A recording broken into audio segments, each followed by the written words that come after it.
À différentes époques de l'histoire biblique, deux hommes ont vécu parmi des générations corrompues, ont été témoins de tant de défis spirituels intenses et ont marché avec Dieu d'une manière si unique qu'ils ont connu des destins sans précédent. Enoch et Élie n'ont pas seulement affronté les difficultés de leurs époques respectives, mais ils sont aussi devenus des symboles de foi et d'obéissance au milieu des ténèbres qui les entouraient. Qu'est-ce qui rendait ces hommes si différents? Pourquoi sont-ils les seuls mentionnés dans la Bible à ne pas avoir connu la mort? Leurs histoires renferment des mystères qui, encore aujourd'hui, suscitent fascination et admiration. Et si la clé pour comprendre leur destinée était cachée entre les lignes des Écritures, qu'est-ce que Dieu leur a révélé qui reste encore voilé pour beaucoup aujourd'hui? Préparez-vous, car en explorant leur parcours, vous pourriez trouver des réponses qui transformeront votre perspective sur le dessein divin et l'avenir de l'humanité.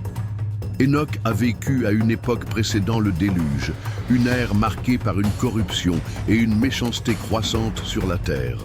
L'humanité s'éloignait de plus en plus des voies divines, se livrant à la violence et à la dépravation. Mais au milieu de cette dégénérescence, Enoch s'est distingué par sa communion avec Dieu. Sa relation avec le Créateur était si profonde qu'au lieu d'expérimenter la mort comme les autres, il fut enlevé par Dieu de manière soudaine et surnaturelle. Cet événement, rapporté brièvement mais avec une grande intensité dans les Écritures, soulève des questions qui intriguent les chercheurs et les croyants depuis des siècles.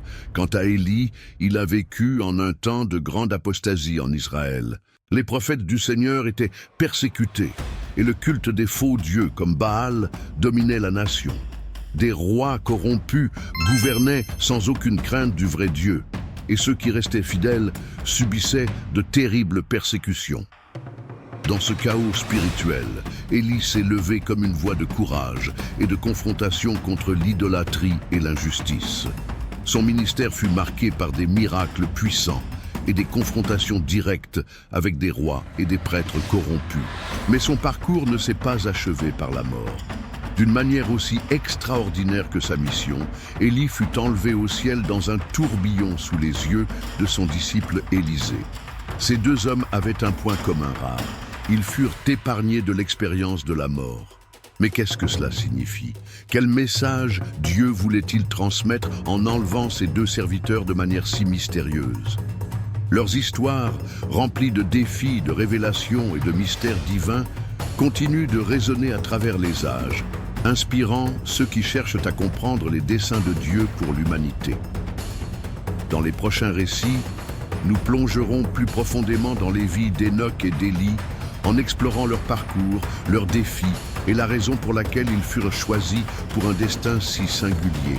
Préparez-vous à découvrir les secrets entourant ces deux personnages énigmatiques de la Bible. Après tout, qu'y avait-il de si spécial chez ces hommes? Quel était le dessein divin derrière leurs histoires si particulières? Était-il le présage de quelque chose d'encore plus grand à venir? Les réponses à ces questions pourraient bien changer votre vision du plan de Dieu pour l'humanité et révéler des secrets cachés depuis les temps anciens. Ne manquez pas les prochains chapitres de cette incroyable aventure. Enoch, l'homme qui marcha avec Dieu. Depuis les débuts de l'humanité, deux lignées s'étaient de former, celle des descendants de Caïn, qui s'étaient livrés à la perversité et à la rébellion, et celle des descendants de Seth, qui cherchaient à préserver la foi en leur Créateur. Enoch appartenait à la lignée juste, mais il vivait dans un monde de plus en plus dominé par le péché et la corruption. Dès son plus jeune âge, Enoch se distingua parmi ses contemporains. Tandis que beaucoup autour de lui se livraient à la violence, à l'idolâtrie et à la recherche effrénée des plaisirs charnels, il manifesta un cœur pur et une soif de justice. Son désir de mieux connaître Dieu l'amena à une vie de profonde communion avec le Créateur. À l'âge de 65 ans, il eut un fils, Mathusalem, l'un des hommes ayant vécu le plus longtemps sur terre, atteignant l'âge impressionnant de 969 ans. Le nom de Mathusalem porte une signification prophétique, souvent interprétée comme « quand il mourra, viendra le jugement ». Ce nom ne fut pas choisi au hasard, car Dieu avait déjà commencé à révéler à Enoch qu'un grand jugement s'abattrait sur la terre, un événement qui se concrétiserait plus tard avec le déluge au jour de Noé. Cet événement semble avoir marqué un tournant dans la vie de Enoch. À partir de ce moment, sa marche avec Dieu s'intensifia encore davantage. Il ne se contenta plus seulement de chercher le Seigneur dans la prière, mais devint un prophète pour sa génération, annonçant des messages d'avertissement concernant le jugement divin. La corruption de l'humanité augmentait de manière alarmante, et Enoch, telle une voix solitaire dans le désert, appelait les hommes à la repentance avant qu'il ne soit trop tard. Sa communion avec Dieu était si profonde que les Écritures le décrivent de manière unique. Enoch marcha avec Dieu. Genèse 5, 24. Il ne se contentait pas seulement de servir Dieu. Il marchait à ses côtés, comme un ami intime, partageant des secrets avec quelqu'un de confiance. L'impact de sa foi et de sa dévotion ne se limita pas à sa génération. Son arrière-petit-fils, Noé, hérita de cette même foi inébranlable. Noé était le petit-fils de Mathusalem, le fils de Enoch, et fut le seul homme trouvé juste devant Dieu dans les jours précédant le déluge. Bien que les Écritures ne détaillent pas directement la relation entre Enoch et Noé, il est impossible d'ignorer l'influence spirituelle qu'il a dû exercer sur sa descendance. Sa fidélité à Dieu a probablement laissé un héritage qui atteignit son arrière-petit-fils, le préparant à devenir l'homme qui sauverait l'humanité et les animaux de la destruction totale. Avec le temps, la méchanceté de l'humanité augmentait encore davantage, et le monde devenait un lieu hostile pour ceux qui suivaient Dieu. Mais Enoch ne renonça pas. Il resta fidèle, étant un exemple vivant de sainteté et de la puissance d'une vie entièrement consacrée au Seigneur. Puis un événement extraordinaire se produisit. D'une manière unique dans l'histoire de l'humanité, Enoch disparut. La Bible ne relate pas sa mort. Au lieu de cela, elle dit simplement « Enoch marcha avec Dieu ». Puis il ne fut plus, car Dieu le prit. Genèse 5, 24. L'auteur de l'Épître aux Hébreux renforce ce mystère. C'est par la foi qu'Enoch fut enlevé pour qu'il ne vit point la mort, et qu'il ne parut plus, parce que Dieu l'avait enlevé. Car, avant son enlèvement, il avait reçu le témoignage qu'il était agréable à Dieu. Hébreux 11, 5. Dieu prit Enoch de manière directe et surnaturelle. Il ne connut pas la mort, n'expérimenta pas le destin commun à tous les hommes. Dieu l'emmena tout simplement, comme si sa communion avec lui avait atteint un niveau si élevé qu'il ne pouvait plus demeurer dans ce monde corrompu. Cette histoire soulève de nombreuses questions. Où Enoch a-t-il été emmené exactement? Comment cet enlèvement s'est-il déroulé? Quel était le dessein divin derrière cet événement si singulier? Bien que la Bible ne réponde pas à toutes ces interrogations, une chose est certaine. Sa vie fut un puissant témoignage de foi, d'obéissance et de relation intime avec Dieu. L'histoire de Enoch demeure un mystère, empreint de révérence et d'inspiration. Il est devenu un exemple de ce que signifie mener une vie totalement consacrée à Dieu, et son enlèvement est un présage d'événements futurs liés à la rédemption et au destin ultime de l'humanité. À présent, un nouveau mystère surgit. Élie, l'autre homme qui fut également enlevé par Dieu sans connaître la mort. Qu'y avait-il donc de si particulier dans sa vie pour mériter un destin semblable à celui de Enoch? Élie, le prophète du feu, et l'enlèvement céleste. Alors qu'Enoch vivait avant le déluge, en une ère de corruption croissante, Élie apparut à une époque d'apostasie totale au sein même du peuple de Dieu. Il était originaire de Tishbé, une petite ville de Galaad, et fut ainsi connu sous le nom d'Élie le Tishbita. Les Écritures ne mentionnent pas le nom de son père, mais nous savons qu'Élie fut appelé directement par Dieu pour être l'un de ses prophètes les plus puissants. Dès sa jeunesse, Élie manifesta un esprit de zèle et de ferveur pour la vérité. Alors que les Israélites se livraient à l'idolâtrie et abandonnaient les commandements du Seigneur, Élie grandissait avec un profond sens de la justice et une dévotion envers le Dieu véritable. Son cœur brûlait d'indignation en voyant l'état de son peuple, séduit par le culte de Baal, un faux dieu cananéen promu par la perfide reine Jézabel et le faible roi Achab. La mission d'Élie débuta de façon abrupte et percutante. Sans avertissement, il se présenta devant le roi Achab et déclara une sentence sévère. « Je le jure par l'Éternel, le Dieu d'Israël, devant qui je me tiens, qu'il n'y aura, durant ces années, ni rosée ni pluie, excepté selon ma parole. » 1 Roi 17, 1. Par ces paroles, Élie décréta une sécheresse dévastatrice sur Israël en tant que jugement divin pour le péché de la nation. La sécheresse dura 3 ans et demi, menant le peuple à la famine et au désespoir. Pendant cette période, Élie fut miraculeusement soutenu par Dieu. D'abord, il fut envoyé au torrent de Kérith, où des corbeaux lui apportaient pain et viande chaque jour. Lorsque le torrent s'assécha, Dieu l'envoya à Sarepta, où une veuve, en pleine crise, fut utilisée par Dieu pour le nourrir avec une poignée de farine et un peu d'huile, qui ne s'épuisait jamais. Après cette période d'épreuve, Élie revint et défia directement les prophètes de Baal sur le mont Carmel. Le peuple d'Israël était divisé entre l'adoration du Dieu véritable et le culte des idoles. Et Élie proposa un test.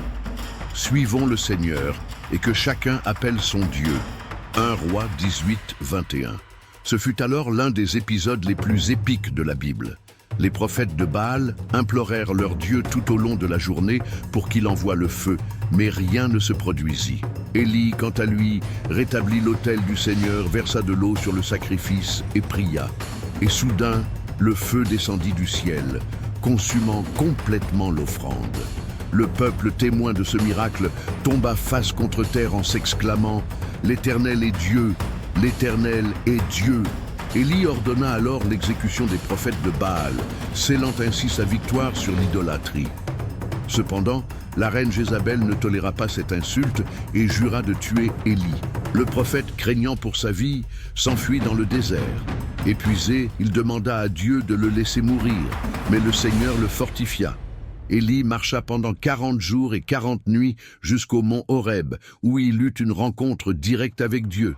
Là, il apprit que Dieu ne se manifestait pas seulement par de grands signes, tels que le feu ou les tempêtes, mais aussi par le doux murmure qui touchait son cœur.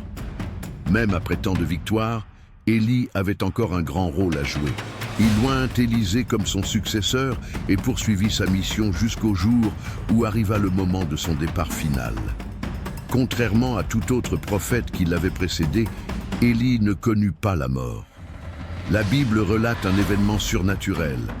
Alors qu'Élie et Élisée marchaient, soudain, un char de feu tiré par des chevaux de flamme apparut entre eux. Élie fut enlevé aux cieux dans un tourbillon, sous les yeux stupéfaits d'Élisée. 2 Rois 2, 11. Il disparut de la terre, emmené directement dans la présence de Dieu.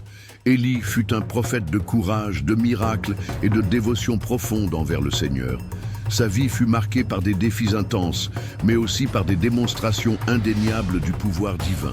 Son histoire demeure un témoignage de ce que Dieu peut accomplir par ceux qui le servent avec une fidélité absolue. Mais son parcours ne s'arrête pas là. Des siècles plus tard, Élie réapparaît aux côtés de Moïse sur la montagne de la Transfiguration, conversant avec Jésus, Matthieu 17, 3. De plus, les Écritures indiquent qu'il a encore un rôle à jouer dans les derniers temps, en tant que figure prophétique liée au retour du Messie. Finalement, pourquoi Dieu a-t-il emmené Élie aux cieux sans qu'il ne goûte à la mort? Quelle leçon cette histoire nous enseigne-t-elle sur les desseins divins? Les réponses pourraient être plus proches que nous ne l'imaginons. Enoch nous inspire à cultiver une relation profonde avec Dieu, à vivre dans la sainteté en des temps de mal croissant. Élie nous apprend à faire confiance au Seigneur même face aux adversités et à rester ferme contre les forces qui tentent d'éloigner l'humanité de la vérité. Aujourd'hui encore, Dieu recherche des hommes et des femmes prêts à marcher avec lui, à être une lumière au milieu des ténèbres et à se soumettre à son appel. Et si vous désirez entreprendre cette marche avec Dieu, joignez-vous à moi maintenant dans la prière. Prions. Père, en regardant la vie d'Enoch et d'Élie, Je vois qu'ils ont marché avec toi au milieu de temps difficiles, des temps de corruption, d'idolâtrie et de ténèbres. Mais ils ne se sont pas détournés, ils ne se sont pas rendus aux tentations du monde. Ils ont été fidèles, ils ont cherché ta face, ils ont écouté ta voix et ils ont vécu en ta présence. Et c'est exactement ce que je désire pour ma vie, Seigneur. Je veux marcher avec toi chaque jour, je veux vivre ta volonté. Je veux être fortifié par ton Saint-Esprit et ne jamais m'éloigner de ton dessein. Le monde est rempli de tromperies, de distractions, de chemins qui paraissent bons aux yeux des hommes, mais qui nous éloignent de toi. Seigneur, je t'en prie, ne permets pas que je sois trompé. Ne laisse pas mon cœur s'endurcir, ni ma foi se refroidir. Que je ne m'accommode jamais, ni ne me conforme à l'injustice, à la tiédeur spirituelle et à la corruption qui tente de dominer cette génération. Esprit Saint, viens sur moi maintenant, renouvelle mes forces, augmente ma foi, allume en moi un feu qui ne s'éteindra jamais. Tout comme Élie a eu le courage d'affronter les faux prophètes et de proclamer ton nom devant des rois pervers, donne-moi l'audace d'annoncer ta vérité, d'être une lumière au milieu des ténèbres, de vivre d'une manière qui glorifie ton nom.